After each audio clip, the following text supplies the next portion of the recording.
దేశంలోనే చర్చనీయాంశంగా మారిన హెడ్మా ఎన్కౌంటర్ తర్వాత మావోయిస్టులు అయితే చాలా త్వరగతిగానే ఒక లెటర్ అయితే రిలీజ్ చేసిన పరిస్థితి అయితే మాత్రం నెలకొంది. హెడ్మా ఎన్కౌంటర్కి సంబంధించి చాలా కీలక విషయం అయితే మాత్రం ఈ మావోయిస్టులు ఈ లెటర్ పేరుతో అయితే మాత్రం విడుదల చేసిన పరిస్థితి నెలకొంది. ప్రస్తుతం చర్చనీయాంశంగా మారిందని చెప్పుకోవచ్చు. హెడ్మాకి సంబంధించిన టీము ఏదైతే విజయవాడలో చికిత్స పొందుతున్నారో వారికి ఆరోగ్య పరిస్థితులు సరిగ్గా లేని నేపథ్యంలో ఒక వ్యక్తిని నమ్మి అక్కడ చికిత్స పొందుతున్న తరుణంలో వారిని పట్టుకుని వారిని అన్యాయంగా చంపి మారేడుపల్లి ప్రాంతంలో వారిపై కాల్పులు జరిపామంటూ కూడా బూటకపు మాటలు ప్రభుత్వం పోలీసులు చెబుతున్నారంటూ కూడా కేంద్ర కమిటీ పేరుతో ఏదైతే సెంట్రల్ పేరుతో వచ్చిన లేఖలు అయితే మాత్రం మావోయిస్టులు పేర్కొన్న పరిస్థితి మాత్రం నెలకొంది. ఇందుకు సంబంధించి ఈ క్రూర హత్యకాండకు వ్యతిరేకంగా నవంబర్ 23వ తేదీ దేశవ్యాప్త నిరసన దినంగా పాటించాలని పిలుపునిస్తున్నామంటూ కూడా ఈ కమ్యూనిస్టుకు సంబంధించిన లెటర్లు అయితే మాత్రం ప్రత్యేకంగా పేర్కొన్న పరిస్థితి మాత్రం నెలకొంది. అయితే ఈ లెటర్కి సంబంధించి ప్రధానంగా అధికార ప్రతినిధి కేంద్ర కమిటీ భారత కమ్యూనిస్ట్ పార్టీ మావోయిస్ట్ అబ్బాయి పేరుతో అయితే మాత్రం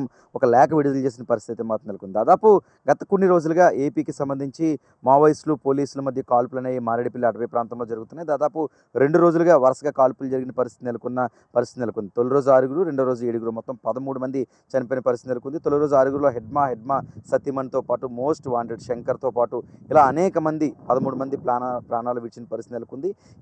ఈ ఎన్కౌంటర్లకు సంబంధించి మావోయిస్టులు అయితే మాత్రం నిజంగా దాదాపుగా ఇక హెడ్మా చనిపోవడంతో ఇక దాదాపుగా మావోయిజం పూర్తిగా అంతరించుకుపోయింది. దాదాపుగా ఇంకా మనుగడ లేదు. ఏదైతే కేంద్ర ప్రభుత్వానికి సంబంధించి వచ్చే ఏప్రిల్ నాటికి దాదాపుగా మావోయిజాన్ని అంతం చేయాలని ఏదైతే ప్రకటించిందో అదేవిధంగా హెడ్మా లాంటి అంటే దాదాపు హెడ్మా ఏపీ తెలంగాణనే కాదు, ప్రధానంగా ఛత్తీస్గఢ్ ఏపీ తెలంగాణ అనేక రాష్ట్రాల్లో కోట్ల రూపాయలుగా హెడ్మా ఉండాలని చెప్పుకోవచ్చు. అటువంటి హెడ్మాయే చనిపోయిన దాదాపుగా అన్న తరుణం అయితే మాత్రం నెలకొందని చెప్పుకోవచ్చు. ఇలాంటి తరుణంలోనే దాదాపుగా జరిగిన 8 గంటలు దాటక ముందే మావోయిస్టులు అయితే మాత్రం వారి ఉనికిని చాటుకునేందుకు లెటర్లు రిలీజ్ చేశారు అన్న విధంగా అయితే మాత్రం ప్రచారం జోరుగా సాగుతుంది.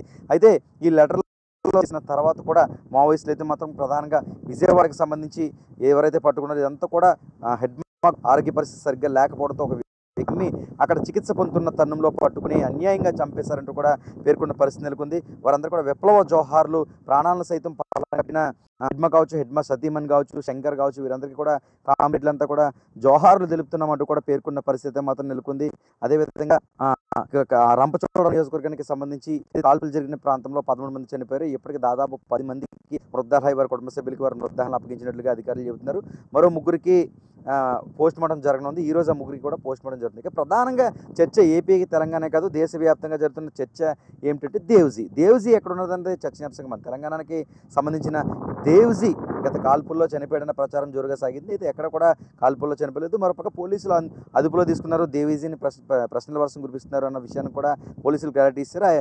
రాష్ట్ర స్థాయి అధికారి ఇంటెలిజెన్స్ సంబంధించిన అధికారి అయితే మాత్రం దేవ్జీ మా అదుపులో లేడు అని స్పష్టత ఇచ్చిన పరిస్థితి మాత్రం. అయితే దేవ్జీ ఏమయ్యాడు? ఒకవేళ దేవ్జీ నిజంగా బయట ఉంటే ఈ పాటికి ఖచ్చితంగా లెటర్ అయితే రిలీజ్ చేస్తారు. ఏ లెటర్ రిలీజ్ కాకపోవడం, లేకపోతే దేవ్జీ ఏమైనా అంతరంగంగా ఇతర ప్రాంతానికి ఏమైనా వెళ్ళిపోయాడా, లేకపోతే దేవ్జీ పోలీసులు అదుపులో ఇలా అనేక ప్రశ్నలకైతే మాత్రం సమాధానం లేని పరిస్థితి మాత్రం నెలకొంది. ఏదేమైనా ఏపీ తెలంగాణతో పాటు ఛత్తీస్గఢ్, ఒరిస్సా అనేక ప్రాంతాలలో హిట్ లిస్ట్లో ఉన్న మావోయిస్ట్ ప్రధానంగా హెడ్మా చనిపోయిన తర్వాత మరలా అదే ప్రాంతం నుంచి హెడ్మా ఏదైతే సొంత రాష్ట్రం ఉందో ఛత్తీస్గఢ్ ప్రాంతం నుంచి మరొక వ్యక్తి అదే గ్రామం అదే ఆదివాసీ ప్రాంతం నుంచి తాను హెడ్మా సంబంధించిన టీం ఏదైతే నెట్వర్క్ హెడ్మా చేస్తాడో అదే టీం నెట్వర్క్ చేసే విధంగా గొరిల్లా దళాలకి అధిపతిగా హెడ్మా గ్రామం నుంచి ఒక వ్యక్తి వస్తున్నాడంటూ కూడా సోషల్ మీడియాలో ప్రచారం జరుగుతుంది. ఏదేమైనా మావోయిస్టులు దాదాపుగా అంతరించుకుపోయారు. మావోయిస్టులు హెడ్మాతో ఇక దాదాపుగా మిగిలిన వారు కూడా అరెస్ట్ చేస్తాం, లేదంటే కాల్పులు జరుపుతాం, లేదంటే వారే లొంగిపోవాలని కేంద్రం చెబుతుందో ఇలాంటి తరుణంలో మావోయిస్టు లేఖ అయితే మాత్రం సంచలనంగా మారింది. 23వ తేదీన